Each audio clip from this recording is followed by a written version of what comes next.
And now, get ready. We play the game to win. Welcome to CatSpan with your host, Kat Beach, and co-host, Nikki Henning. It's just another day in the journey, so grab a drink, a bite to eat, and hang with them for a while as they walk down memory lane. We play the game to win.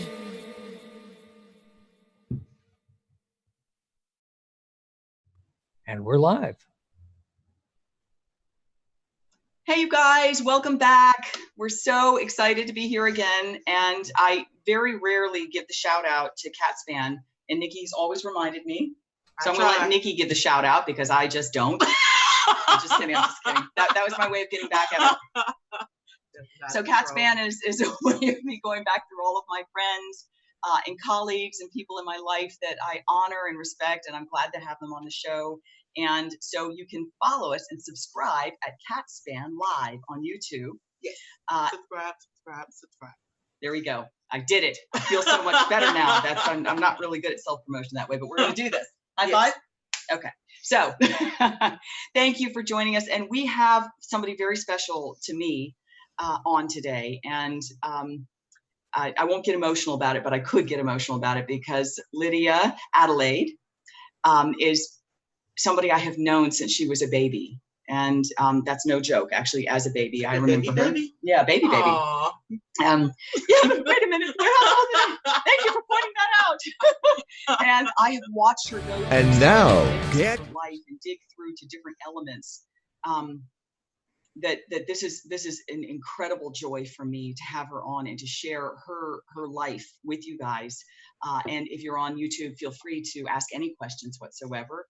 But I want to say quickly, hello, Lydia. Hi, Lydia. I was like, I gotta adjust this shot. Those paintings are askew. Hey, that is your. There's the producer coming in. Director, hold on, wait a minute. Many talents. So Lydia and I go back to Charlottesville, Virginia from years and years ago.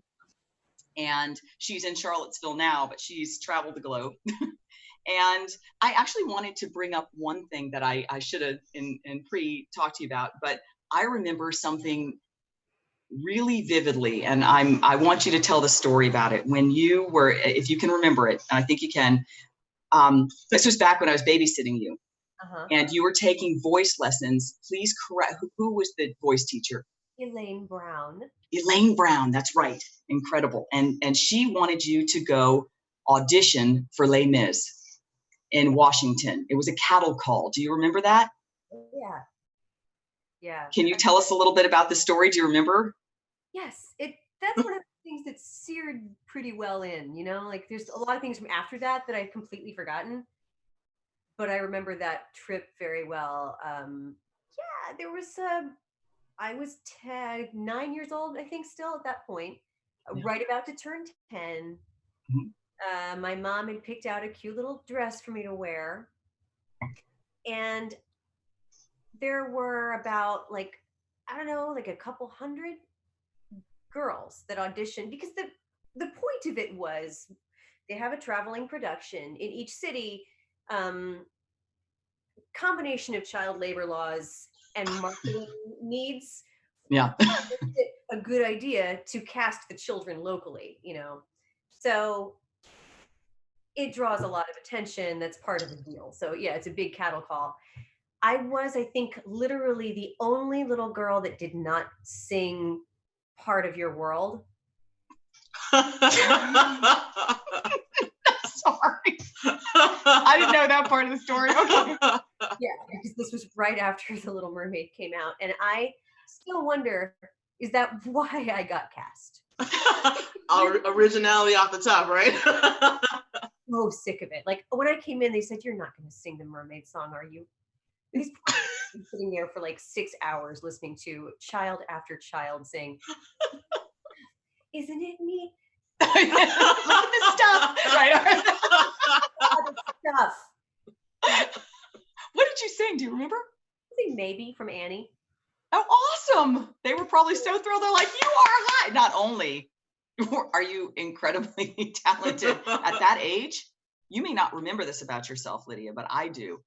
You were so well-spoken from a very young age. You always use big words. I remember that. everybody was always, here goes my proper English. They always admired it was almost as if you were an old soul in a young body. Do you remember that? Thank you. It's hard to say that I don't remember understanding that Yeah. so much as feeling like I was regarded sometimes as an odd little creature. That's how it felt to me. Well, you may have seen it that way, but okay. On the flip side, we looked at it like, wow, that is a highly intelligent little ladybug. I was like, and yes, and I am her babysitter. It's all about perspective. That is true. And we've had plenty of little, I don't remember any of the topics that Robert and you and I and Cameron, who is my brother, and Robert is her brother, did in our wonderful living room plays for the family. But I do recall that we did that. Yeah. God, that's right. Forced them to laugh. Forced them to clap. They were like, you guys are amazing. Yes, you are. I was like, yes, we are. We were awesome. Also. Yes, we were. And Cameron were good at, I recall, sort of moving the furniture around to get this set right. And yep. Y'all made the guys do the prop sets, huh? Yeah, that's what they did. Thank God. Thank God our brothers knew exactly what they needed to do, because we were in trouble. I just wanted to bring this up quickly because a lot of people know you as Lydia Ogie. And so I know we've discussed it before, but I'd love for you to explain to everybody where Adelaide came from and why. Yes. Well, it's funny because right now online, I have just introduced myself to everyone I know basically as Lydia Adelaide. And the reason I did that is that I'm at a crossroads, I guess, where I'm starting a new career, and it has nothing to do with music and performing. And while everyone at that job, at that company is really supportive and encouraging, and it actually views it as like a very good thing about me that I have this creative side, for my own comfort, I kind of wanted, it's because we're all online now. If this were 30 years ago, I wouldn't have done it, but you go online looking for Lydia Ogie from CFA Institute, and then there's like, what's all this music? Can she be trusted? It's true. That's what it is. So I was like, I'm just gonna use my middle name for I was I've thought about having different stage names and stuff, just because Ogie is also a weird name that it's always, people, don't know how to say it. They get embarrassed. So I thought, but it finally hit me, at the age I am now, which is 22. So old. Yeah. It's got to be tough. Hold on while I take a break. I'm just kidding. You were awesome. Sorry. And I have this middle name I can use, and my mom gave it to me. It's hers. It was her mother's. They were both June Adelaide. Oh, I love that. That's beautiful. Mm-hmm. So I've got Lydia Adelaide. I like it. I think it's beautiful. I love Ogie too, but I think it just gives you your uniqueness. Thank you. Yeah. It's psychological distance. Like, it's just like identity management in a way. I know you've done a lot of that. I'm joking. Adjusted your name. What did you say? I said I've done a lot of that. Ha ha ha. Identity management. Hers are for different reasons. Yeah, though. just so Les Mis, just for the people who were watching Les Miserables, and you played Cosette. Right. You got the role. Yes. Which is amazing. I think I came to see you. I'm sorry. And shame on me. I'm having this memory right now. I came to see you in Washington because I was about to go to New York. Yes. And talk about New York, but you played. That's right. It's the National Theater, and your mom and George came. Yeah. George? No. I think was it. It may have been mom. No, it was myself and. No, it was Dad. You came with your dad. That's right. It was my dad, and I can't remember who else because there was somebody else with us, and that's just my brain. but we did come, and you were phenomenal. I remember feeling so like a sense of incredible pride. Aww. Because you came out, actually, I think you came out in costume, if I remember correctly. Everybody did. Yeah. Afterwards, you may not remember it, but let me tell you something. to babysit you and to see you grow and to see you go through that cattle call and to gain the part and see that glory, and then to see you up on that stage was, I don't even know how to explain how that feels. Thanks, Kat. It's amazing, especially with It has to be. You may have a billion questions, but I'm going to ask her one more before. Okay, good. So you're in New York City, and I know that your mom moved up. Is that correct? You mean back in the day? Yeah, we're back in the day. We're back when you. What brought you to New York? I should ask you that first. Right. So what happened was so I was in Les Mis while it was in DC for 3 months. Then they moved on and left me behind, and I felt very sad. I loved people, and it was like a family, and I was very, I missed it. I missed doing the show, and they had seen that before. They were used to sort of devastating these kids who really got not the bug of like even necessarily. I'll condense this. Sometimes I talk too much. No, please, by all means. I remember from being little was that I was my father frequently said, "You're a chatterbox, like your dad." Good thing. Yes. The world of theater, the community, it's very hard to be in it and then suddenly to have it go away, And so they're like, if you want to keep doing this, here's a list of agents, like in New York, if your parents can take you up there and you want to, try and keep doing this. But my parents did not want me, and I'm grateful they saw it this way. They didn't really want me to go up and be hustling at 10 years old. They said, we're going to keep you here. And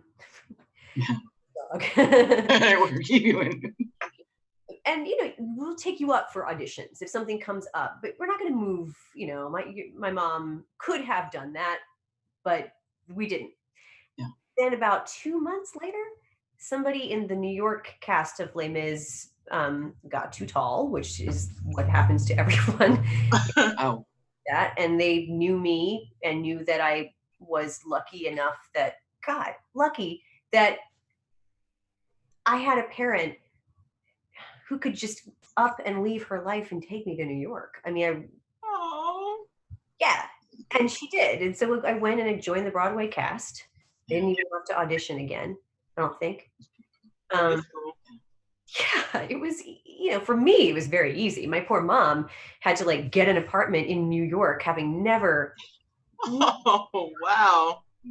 And figure out what I was going to do about school. And meanwhile, I'm just like, I'm going to be in Les Mis again. Just skipping through life, right? Exactly. This is great, Mom. Meanwhile. What happened? So we moved up there, and to, give you just the basics, I was in Les Mis for about 9 months. And then Daisy Egan, who was Mary Lennox in The Secret Garden, and she had won the Tony at 11. It was a very big deal. It was the first time I think that a child had won a Tony Award. She got too tall and needed to be replaced. And also she was, not to speak for Daisy, but she had put everything into that role. She originated it. She was in all of the workshops, and, she was ready to grow past it. And I was lucky enough to audition and be the right type of person for that role. And I got into that show. And then about a year or 9 months later, that closed. And then I just transitioned into the National Touring Company, which was the same production company, same producers and all. So that was like a year and a half. So I wound up playing Mary for like over 2 years, or almost 2 years, while for the most part moving around from city to city, going to like Japan, and then on my 14th birthday, the show closed, and I never acted professionally again. Basically, my last. My water when you said that. I did not know that. That's true. I mean, I did occasional maybe workshops and stuff, but really that was kind of the end of it. I continued to do theater in Charlottesville, like in high school and in college at UVA, and I ended, for the first few years after that, I assumed I'm going to go back to New York when I'm old enough and I will be an actress. It's what I love doing. But that's not what happened at all. I mean, I actually really kind of fell out of love with it in a way. and transitioned to doing music because I wanted control over what I was doing, you know. Instead of being I didn't like having so little control over the content, the material, the role. I don't know. I just wanted to have it be my own little world, I guess. So that's why I liked doing music better. Yeah, actually, that's right. That That's was going to be. my question. That was interesting. You just answered her question, which did you prefer the musical theater over your own music? Just for people who are watching too, is being on the road with a musical theater production anything like? Do you think touring? Is it the same type of touring your own music, just as a, or even just performing your own music? Is there a Good question. Is there, I don't know. I don't know. There's something about it that I wonder if you just kind of, you're trying to make something new all the time. Yeah. In musical theater, as a performer, because you and I are both performers, but I never toured musical theater, but I could just imagine. How did you? What's like a day in the life of somebody who wakes up in Tokyo to do The Secret Garden, to do your role? Was it like a?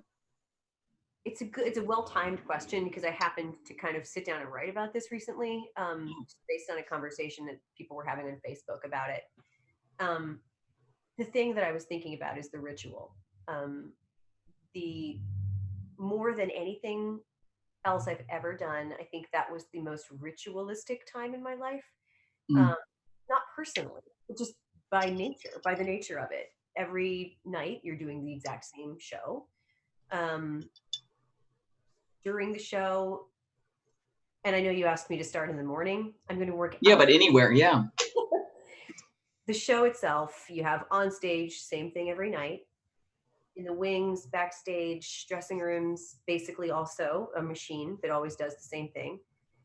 And then around that, there's more variation. You're in a different city, but there's still obviously travel day, same people, same kind of routine, hotel.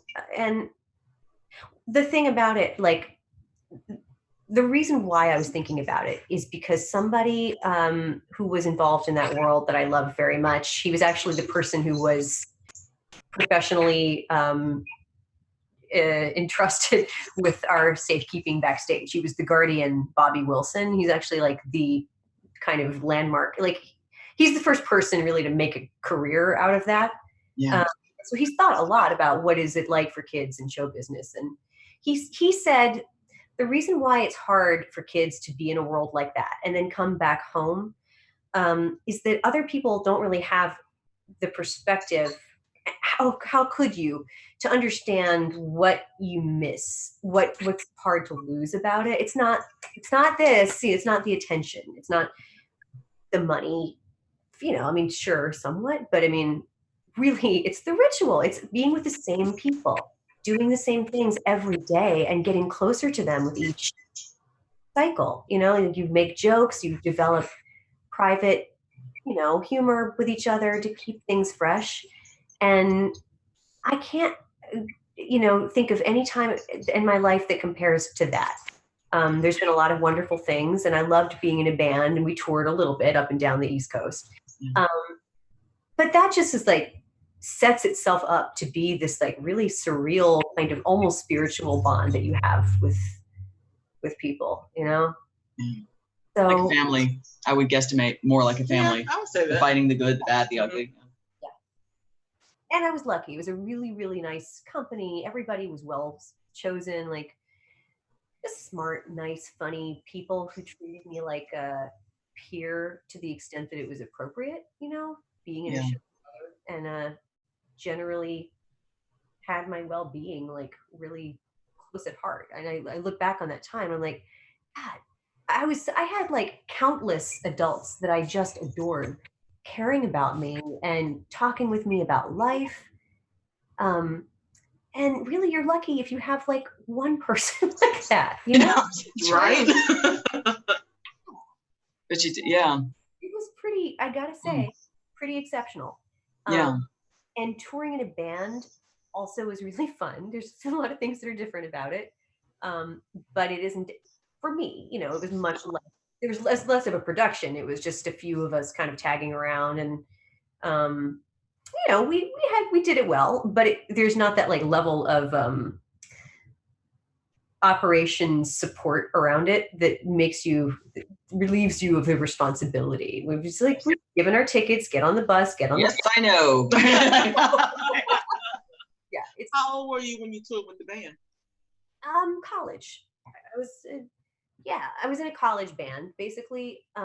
Although I was technically the only person in college anymore. Come to think of it. Do you know Brenton, Kat? Yes, Brenton Hunt. Yeah, it was his band, Busby. I didn't know that. Yeah. Brenton! That's fantastic. That's why I knew when you were talking about where your dad lived. I was like, I knew because I was always at Brenton's house practicing. Oh my gosh, yeah, it's right down, like literally at the end of the street there. Yeah. Oh my heavens, Brenton actually he did kind of the legal copyright stuff for my first album. I'm like, Brenton, he's like, you can do this. I'm like Brenton, I need you to do this just to make sure this all that it stays legal. Yeah, he's like, Kat, really? I think you can do this on your own. I'm like, listen, Brenton, I need you to do it. I will pay you. Please do this. I didn't know that. Yeah. Actually, Busby did really well, did it not?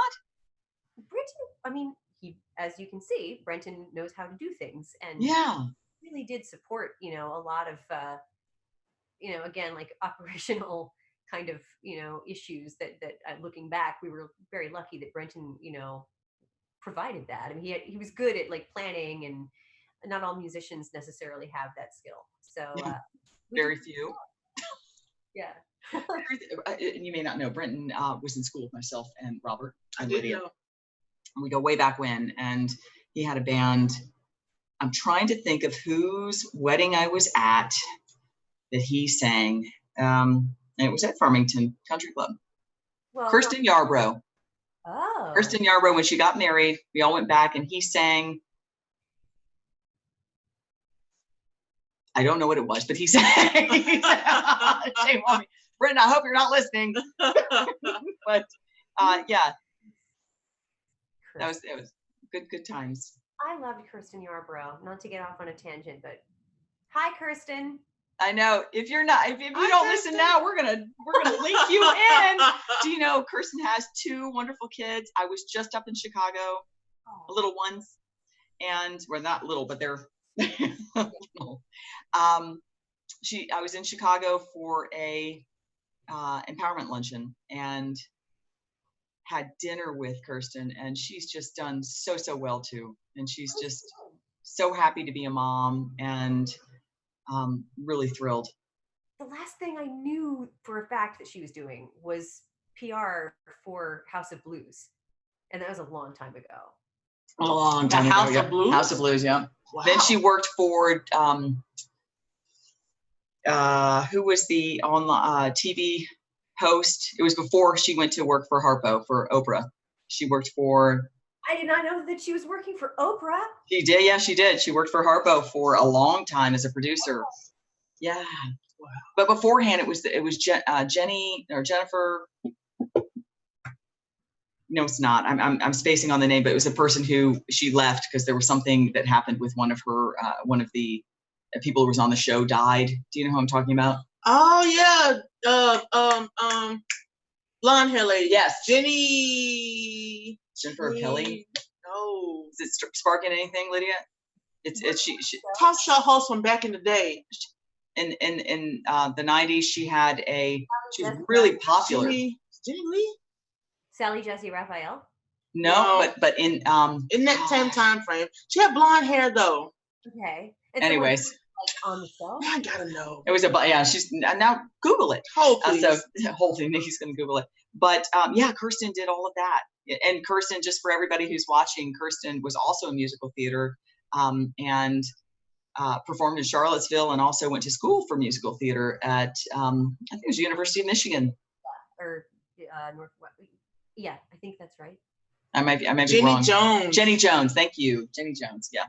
Yeah. Thank you, Google. And we'd like to get paid. No, I'm just kidding. It's just a joke. Just a joke. Anyway, so we go to Busby and we just digress. So glad everybody went with us. Oh, that's right. Exactly. Let's come out of the rabbit hole, which is rare for me. You know what? I actually want to know what happened.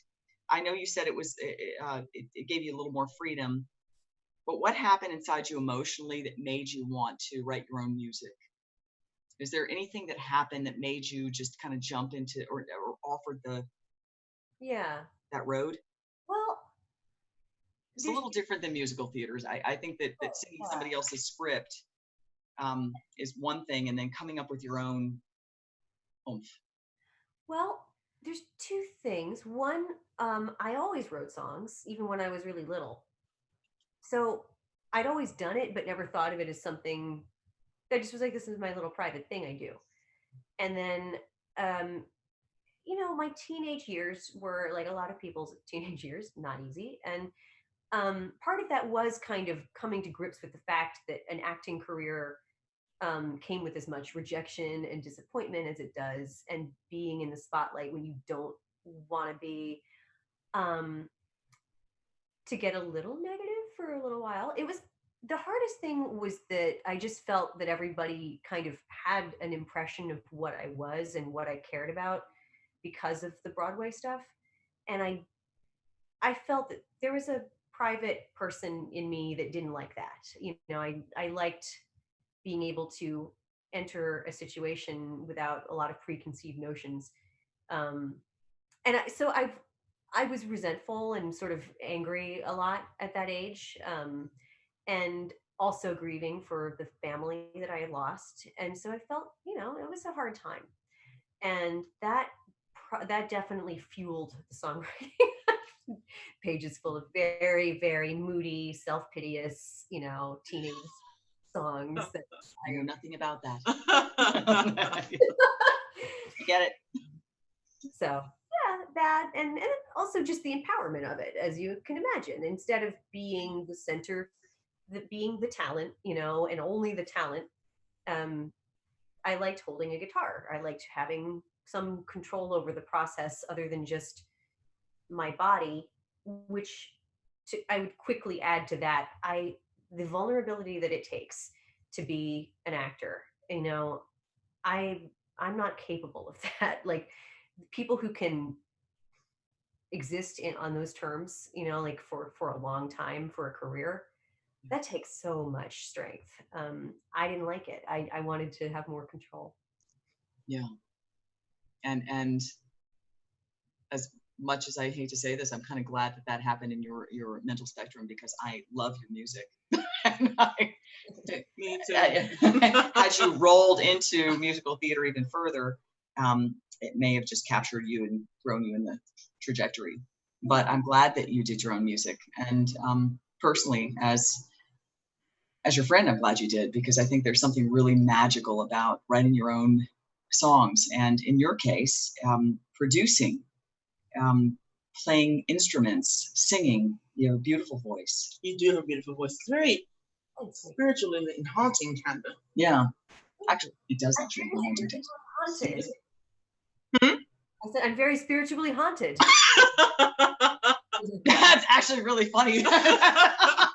That's like a comedy moment. I didn't even realize it. Speaking. I'm sorry, and I know you have generously made this show where you're putting the focus on your friends and other people in your life, and I know that you don't want people to throw it back onto you, but there's two things I need to say. One, you too, Uh-oh. and your singing, your voice is so singular. I did not imagine, like, I never would have imagined that grown-up Kathy would sound the way that you do. Oh, that's so great to hear. Thank you. And I don't mean Namaste. I really appreciate that. Seriously. I would have known grown-up Kathy would have a beautiful voice, but you're so surprisingly, it's so rich and deep and wise, and you just really have this fire and this side to you that on some level I knew was there, but the way that it manifested in you as an adult singer and musician is just so cool. Wow. You know what? No, thank you. No, I really do mean thank you. That means a lot to me because it's and because you know the music world and you know the entertainment world, it's been a challenge to. You don't sound like anyone, and that's so hard to do. it's really hard in Nashville too. Yeah. Because I don't have the high lyric or the soprano voice, which is a very saleable voice. It's alto's a little bit different, and yeah. So thanks, honey. I appreciate that. Yeah, I don't want to put on me, but thank you. I which is interesting because your voice has this high lyric, beautiful quality to it. Thank you. And you've got a trained voice, and I know that's actually I really look forward to hearing that in any vocalist who's actually a trained vocalist who's singing on their own, doing their own music. Yeah. I really mean that. I mean, I realized that it's one of those things you kind of don't appreciate it until, I don't know, you realize I haven't kept up the discipline, constantly, exercising it and doing my vocalizings and all. I'm a little bit lazy, and I realized that they gave me so much training as a kid that I can kind of be lazy and it still will kind of click in. Yes, I was gonna say you fake it very well. Nicely done. You're like the person that doesn't study for the test. You just realize, all right, I got this, and you go in and you still got this. This one thing, yes. Just like, I got the A on this one, guys. I'm just gonna breathe deep, and we got this. Here we go. Because I'll be like, I haven't sung in like a month. I'm gonna sound, and it's like, okay, no, I still sound okay. I still sound like me. Why is that? That's probably just because of how hard how hard I worked when I was 13. You worked so hard, had discipline at 13 and 14 and 15. You don't even need to study. But, and also number 2, you were the funnest. I know that's not proper. You were the funnest babysitter. I loved you. Go me! Favorite babysitters. I had a lot of good ones, but I will take that. Great. That's hilarious. See? I can imagine that. She's insane. Did you hear that? I'm sure I was a fun. Thank heavens I wasn't like a crazy, like, this is the way it's going to be done. I'm like, listen, we're going to eat Oreos. We're going to do some performing in the living room. Oh yeah, you were so much fun that there was no question of like getting into mischief because I just, like why would I have, done something stupid when I could just be like hanging out with you and listening to you talk about. I've got to say this right as you're saying. I don't know. Do you remember Mo Kessler? Does that name sound familiar? Yes, I remember Frank Kessler. Kessler, yep, that was her dad. Mo was my babysitter, and she was from Farmington. I'll never forget. And she was a fun ladybug, but she came over, and she said, "Cam and Kat," is my brother and I. And she said, "I've got something really fun for us to do. We're going to head over to my house right now." And so we were really thrilled. This is exciting.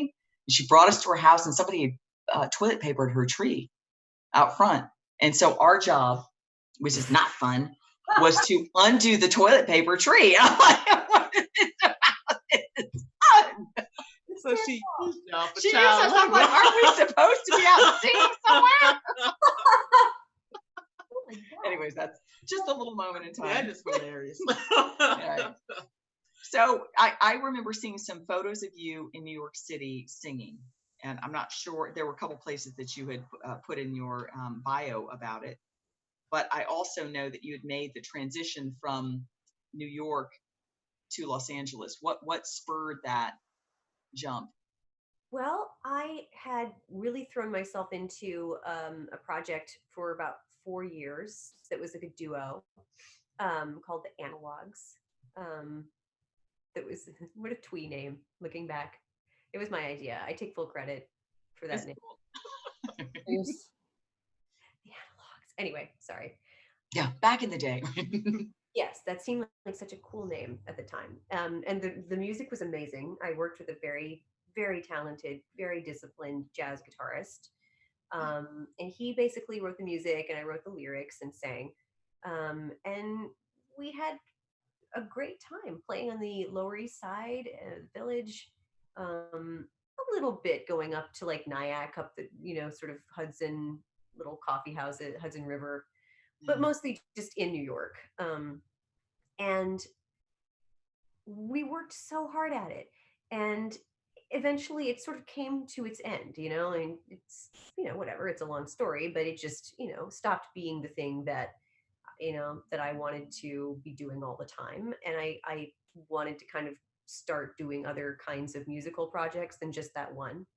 So I told myself, you go back to go to Richmond, Virginia for like a couple months and get a little bit of guitar practice, rent a room, rent someplace there, write some songs, then come back to New York, go back to your day job, temping at like Bear Stearns, Goldman Sachs.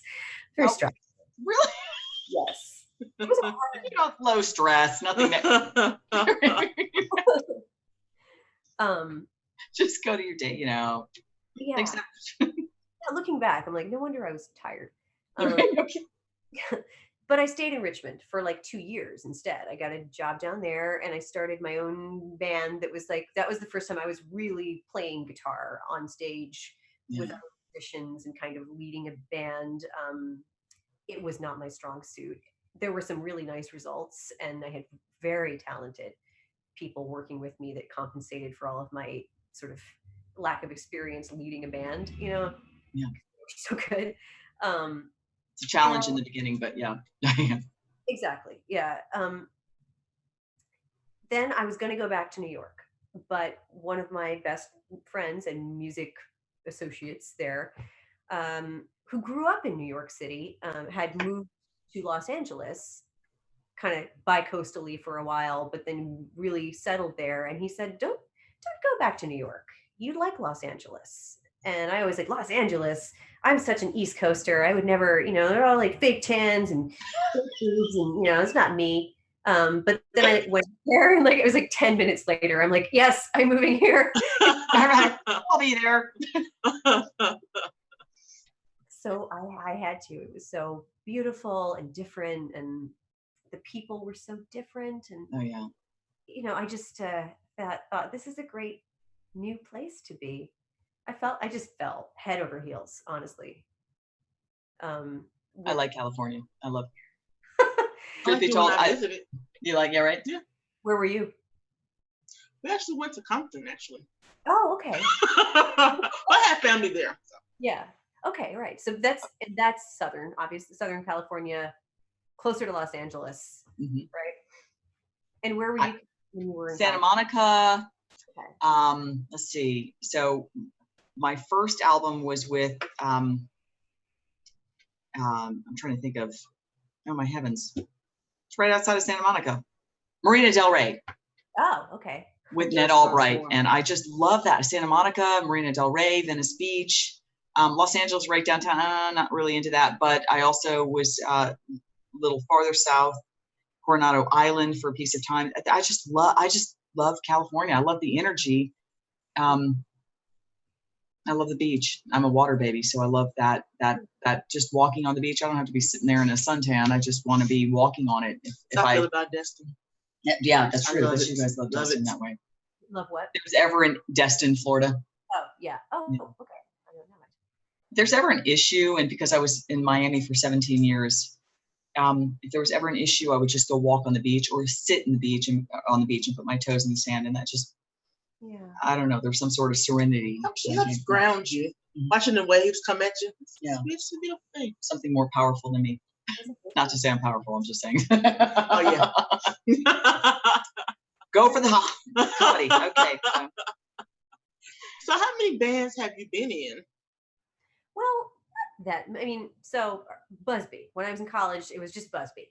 Then in New York, the Analogs. And then in Richmond, I had my band, which was loosely called Lux Vacancy. Yeah. Again, another brilliant name of mine that now I'm like, Hey, it had character. But then after that, I didn't ever really have a band again. In Richmond is one of these places where everyone's playing with everyone all the time. It's a great music scene and very jazz based because it's coming from VCU, which has a great jazz school. And there's hip hop and, indie stuff and folky stuff and bluegrass, all kind of everybody's just playing in everyone's bands. So I did a lot of that where I was sort of like a featured participant where I would sing basically with my friends, So countless at that point. And then in LA, I did not get into the band scene at all. I thought I would, but I didn't do that. Did it? Is that what tripped you into the writing scene? Because I'm seeing animation, TV, writing. Right. I went, wait a minute. She was singing. Now she's writing for comedy. Right. That's what I said. Yeah, right. I was like, hold on, wait a minute. Not in a bad way. I'm like, wait a minute, hold on. She was in band last time I looked on Facebook. I'm like, yeah, it wasn't. hold on. From a marketing perspective, it didn't make a lot of sense. I kept sort of changing what I was doing, but I fell in with people who were, makes it sound like it's like a bad crowd or something. It was like Disney writers that I just adored, and a couple of them had like found my music online, and one guy in particular, his name is Martin Olson, really sort of went out of his way to draw me into this circle of comedians and comedy writers, animation writers, and I was just luckily got involved in some projects, and a little bit of animation writing. And it just, the thing about LA is like I was always doing stuff. What was I doing? You're right. Think about LA. Because everyone now by that point in time had all the tools to make things, so there's a lot of stuff getting made that isn't bringing home bacon, but like you're working with funny, talented writers that are developing their work, and everyone is constantly building together, because then you have your team should something get sold, should you pitch something successfully. So improv is a big part of that. Here's the thing I did that was honestly my most prolonged, sustained project in LA. There was an improv duo. I took one class from them, having no idea that they like had that they had this act I would become part of. They are called Jetso. It's two guys. One of them is Japanese, named Juzo, and another guy is named Chad from New Jersey, who calls himself Jet on stage, and so Jetzo. And it was an indescribably weird outside improv show that was, often like not exactly for the children. Right. I was gonna. And they usually have a musical accompanist, and they had sort of a little stable of us. So there was like maybe at any given time there might be like 3 different musicians that they'd call up and be like, "Come and can you play with us?" And I did a lot of Jetso shows. So I'd be like wearing a little like sushi chef jacket and all 10 people on stage. Yuzo gave me that name. It means dandelion. He was like, Oh. it took me really hard for like a minute. And he's like, Tapopo. It means dandelion. I was like, It means in which everything is so it was ridiculous. I was just sitting there and like trying to follow what they were doing with my guitar. It was very challenging in a way, but very get into the zone, and you're just laughing along with it, really. I loved it. It's like I never would have done anything like that anywhere but LA, I think. That sounds hysterical. Can you imagine? Because improv is really an interesting moment too, because improv, if you're not familiar with the experience, I could hand you this pen right now and say, this is a guitar, and I just bought this yesterday, and the most awesome Gibson, and you can't look at me and say, no, Kat, that's a pen. Right. Nope. You have to say, at this point I go, wow. Yeah. Which I can imagine. It was just truth. It was hard for me because I'm a control addict, Lydia. And so in the beginning, when it comes to that, I'm like, this is a pen. My cousin does that. Imagine, actually, in Atlanta, she has a show, Playlist Entertainer, and she was on the show Don't Be Tardy, and she was on her improv class was on the TV show. Which is cool. Mhm. What a fun thing. On the what show?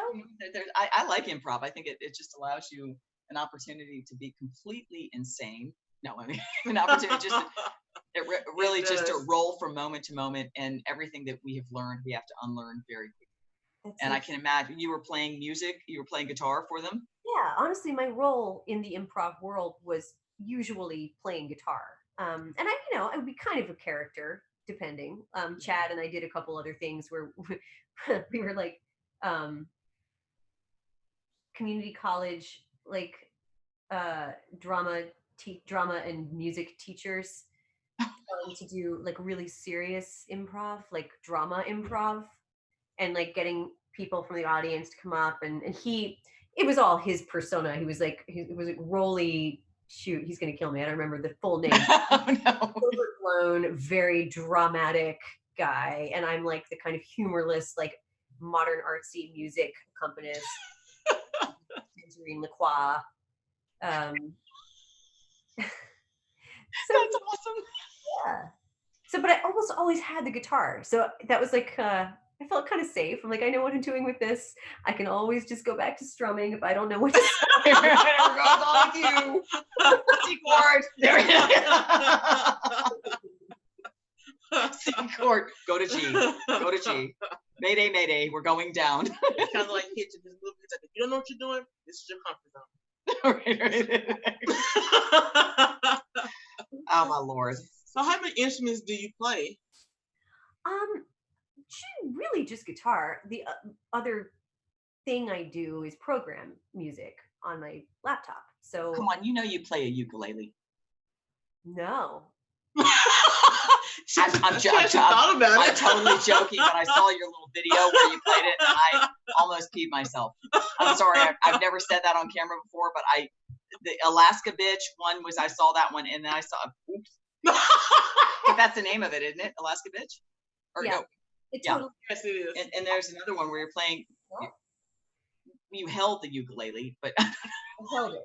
But I was making fun not of any specific ukulele or ukulele player, but the over reliance on ukuleles in a certain strain of cute indie pop. that was beautifully stepped around. What I was doing was lovingly out loud saying, well, whoa. That is hilarious. So, but you do produce and you program. I'm sorry, I got in the What'd you say? You do produce. I got in the way of that. I had to say that because the Alaska Bitch thing made me laugh until I almost lost my. You I'm so glad may you not have seen the video, but Yes.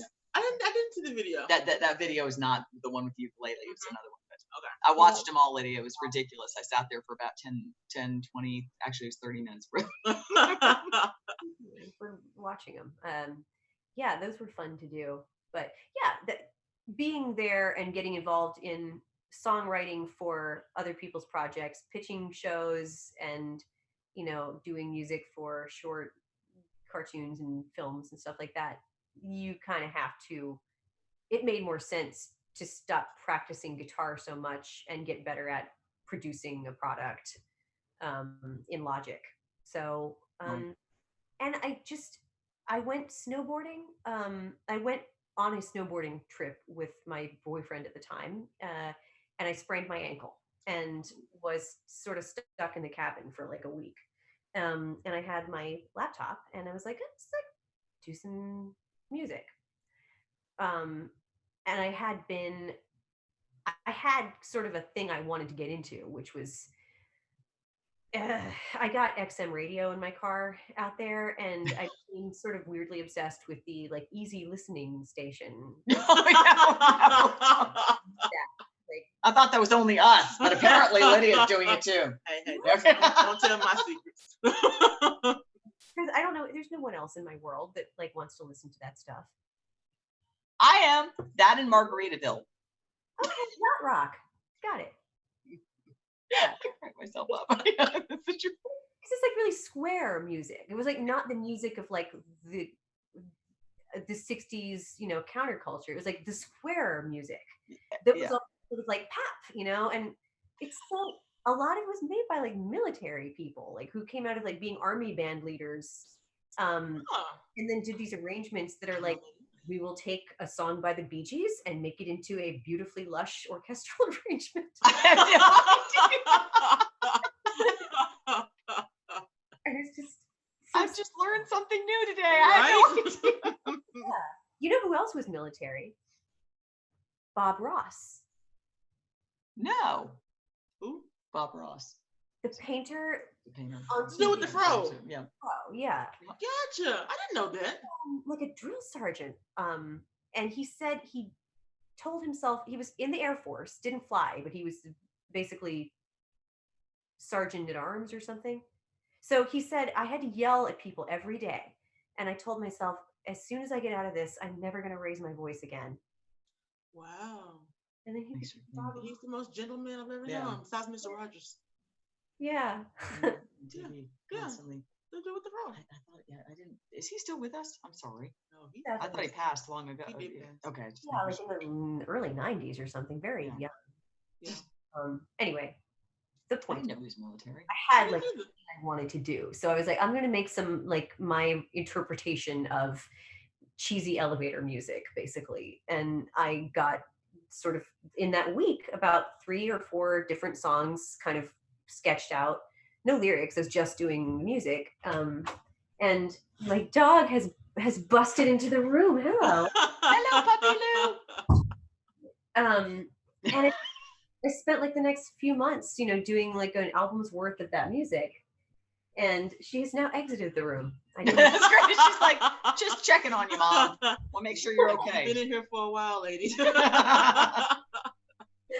even look at me. She just like sniffed around. It was so passive aggressive. Yeah.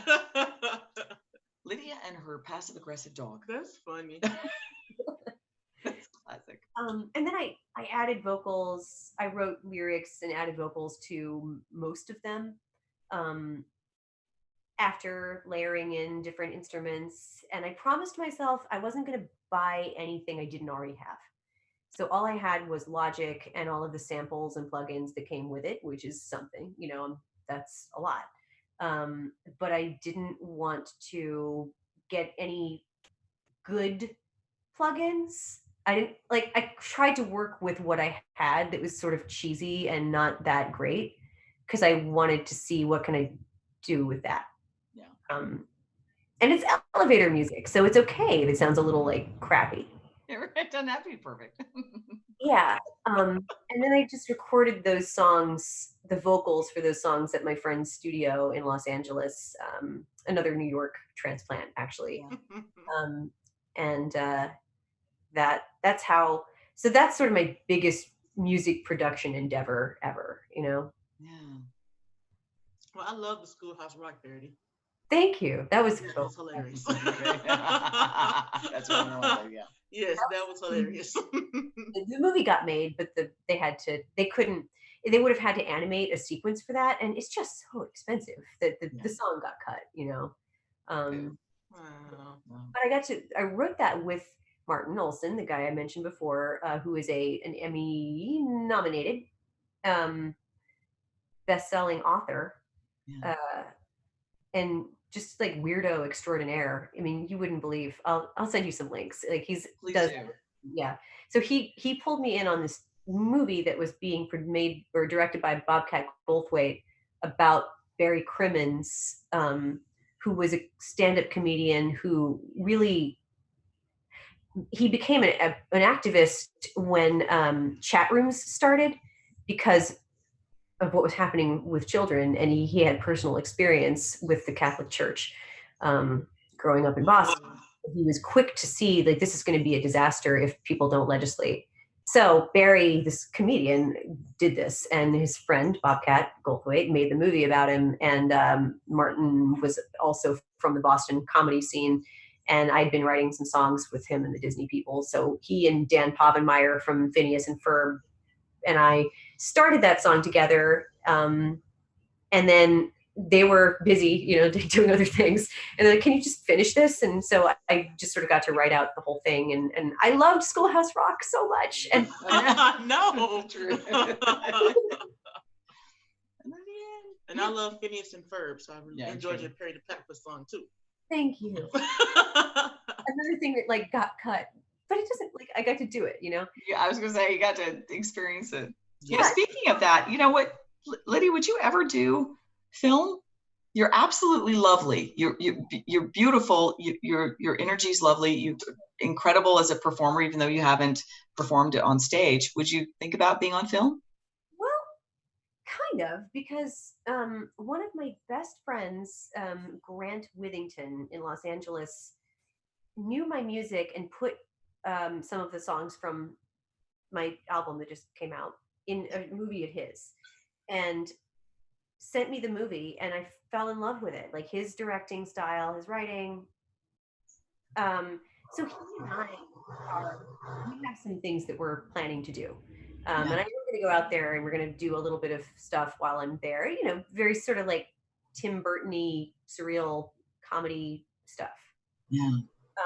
But I enjoy, Love that. I guess what I'm saying is like, I wouldn't do it just to do it, but like, because there's somebody that I connect with that I think I would like to do his movies. Yeah. That makes sense. Yeah. Yeah. And, But I hate auditioning. I do too. No joke, for anything. Matter to it's like about interviewing homies. Yeah. Really, it's yeah. After being at BU for and Ray Ford would who Lydia and I have in common.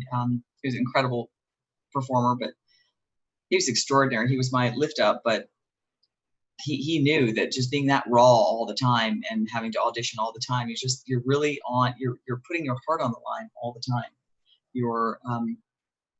It's a challenge because you get the word no, and it has nothing to do with anything other than you are just not right for the role. Yeah. Yeah. But if you put yourself into it, it's hard to not internalize it and not my happy space. I gotta say, unfortunately, I'm afraid that there is something that makes it a little harder. Like when you happened into sort of like really exceptional success as a kid, it's not easy to go into, because you sort of think, well, I did it before, so if I can't do it right away again, I've gotten worse. And to start out with that mentality when you're like a teenager, instead of like, I'm just starting out with this and I'm getting better, instead it feels like, oh, I've crashed into some kind of harsh reality where everything I liked about myself seems no longer to be true. And a lot of us have sort of shared thoughts about that, where it's like, if I had just realized, or, you know, if I had not had the success to start, I don't think any of the rejection would have hurt as much. But it sort of feels like, what did I do wrong? How did I, you know? Yeah. I can't personally understand it, but I will say this. I do get that once you've experienced that bubble, it's got to be very challenging. Yeah. To go back through the loop, you know, thread the needle, go back through it. But if there's one thing I've learned about LA and New York and auditioning, it's really not just connection based, but it's also based on a look, a thing. It's unfortunately in the music world as well, and it's frustrating for me. It's not about talent. It should be. That should be the base quality, but it's not.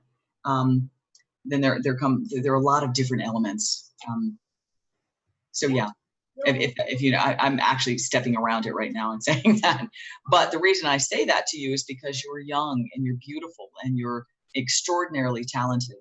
And that would be, if that's on your horizon, I would love to see that. But I know there's something else on your horizon. Welcome, please wait. And I don't want, I thought it had not come out yet. Am I correct? Your new album? I decided to put it on Bandcamp so that the people I love and who know me can go on and get it. And I just thank God I can admit that I've heard it. I love it. You said that, and I wasn't going to say anything. I was going to lie to the public, but I love it. But go on. Yeah, it's just taken me so long to do everything, like do the artwork, and now I want to put it on iTunes and go through TuneCore.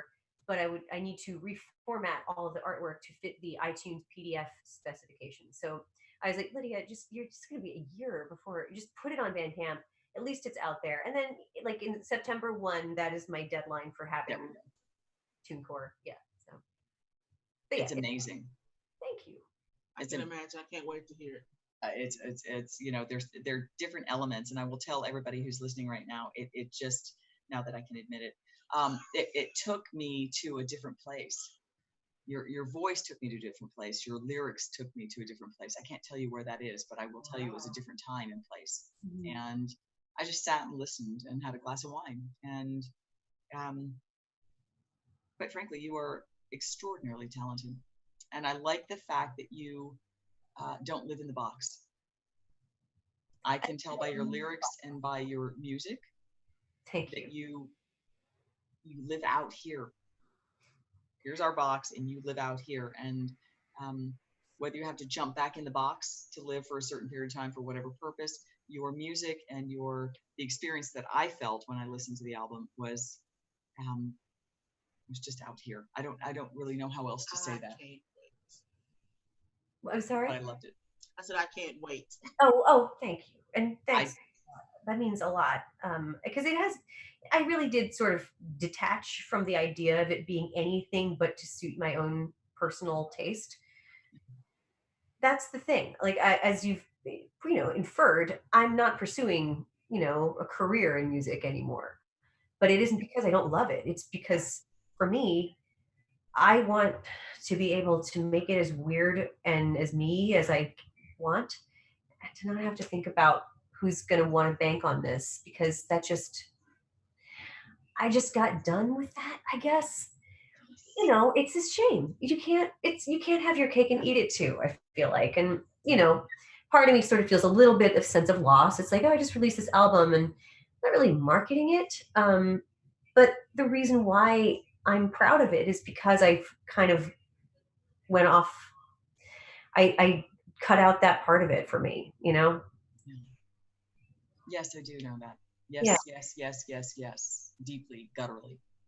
I think about it all the time, and I know you must too. Just art for business is so confusing. And something I think often is that people forget that there's never been a time in history when that many people could be making a living making original art. Like, it's always been like you would be, funded by the church or royalty or, and there wouldn't be that many people. And now we have a world where so many people have the inspiration and they have the tools. And there is this sense of an industry that can support all of these people. But the reality is that it's not that different from how it's ever been. And it doesn't mean that people can't all be making beautiful music. It's just, I feel sad for people who get down on themselves because they can't also be commercially successful. It's like people think like, oh, it's this thing that we're all supposed to be able to do. And I feel like that's really being unfair to oneself, to put that on you, to be like, you should be able to make the industry work for you, Yeah. Soapbox. Sorry. No. I'm glad you said that, and I know we've got to stop in just a brief moment because I come past it and I don't care. 45 minutes. People forget that a lot musically, a lot of that has to do with the money that you have in your pocket, and and that's reality. And this is, as much as I don't want to discuss this, I will, since you're bringing it up. There are tremendously talented people like yourself who are out there making magic and something that is exquisite and different and unique, and it just tweaks a side of your brain that makes you go, huh. And that's what the music should be about.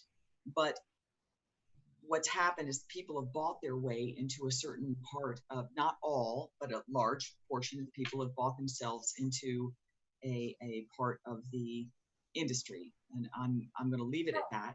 Yeah. And as I could say a lot more about it, but I'll leave it at that, because I know some people who are tremendously talented in Nashville who I Yeah. I love and I honor, and I think they've done incredible music. And some people who've sung harmony for me, who should be far Yeah. in the forefront, and they're not, and for lots of reasons. And Yeah. who knows? There's not a lot of money right now. There's a lot of money for science and tech and engineering, but there's not a lot for the arts, and it's unfortunate because it's what makes us incredibly unique, That's right. different. It's what makes us stand out. Yeah. And you know what? I will say, everybody who's watching, please, when September 1st comes around, when Lydia Adelaide, not Ovi, comes out with Welcome, Please Wait, please download it. Please, please, please download it. You will be glad you did, because it's really extraordinary. Thank you. And until then, go to her page and listen to her music she has out right now, and you still won't be disappointed. Oh, that's right. And it's actually, the page is lydiaogi.com, correct? No, it's all Lydia Adelaide now. Okay. You can I'm go to incorrect. SoundCloud and look up Lydia Adelaide. That's Yeah, right. what I did. That's right. Yeah, SoundCloud. I was on SoundCloud for about a good 45 minutes. Yes. Still Lydia Ogi, I think. SoundCloud? Yeah, I think I can't remember. I think I created a Lydia Adelaide SoundCloud. Yeah, But- that's where I heard it. Okay. This was so much fun. I'm sorry that I talk as much as I do. I did not realize we were 45 minutes over. I don't care. I had a blast. It was Thank you. fantastic time. I had a great time as well. It's an honor, honey. I love you very, very dearly. And I haven't spoken to you and actually seen you in so long. So to see this has been, I won't get teary-eyed, but I will say thank you. I love you, Stay dear. focused. Right. It's a pleasure to meet you. And I love you too. I'll be back in Charlottesville and the probably right before Christmas.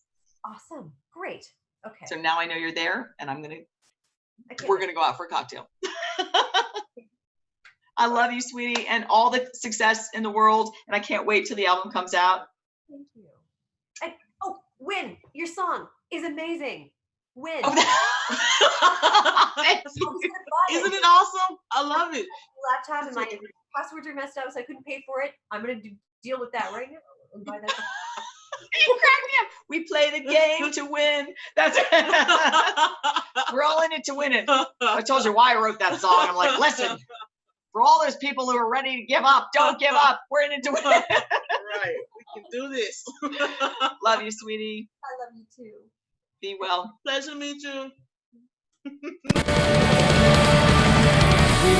Thanks for joining us on CatSpan. We had a blast, and we thank you for all your questions. Come hang with us next week. Same time, same We station. play the game to win. We refuse to lose. And we only get stronger and stronger. We're gonna dig deeper and deeper. We play the game to win.